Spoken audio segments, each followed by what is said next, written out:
每次驅魔嘅時間長短，按神父自己嘅判斷而不同。通常若有醫生在場，會頗有助益。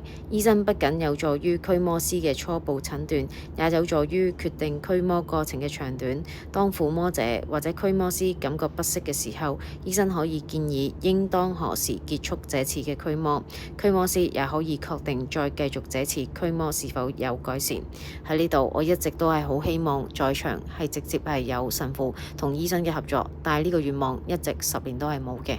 咁因為我最疼痛嘅地方係個腦部到頸椎、腰椎同埋尾龍骨，成條嘅脊椎都係好痛楚，所有嘅關節、四肢都極度痛楚。希望呢，主耶穌可憐我，亦都求天主派遣聖神，吹向所有有愛心嘅人為我祈禱，為我能夠得到醫生在場進行驅魔禮呢個恩寵。天主祝福所有嘅人。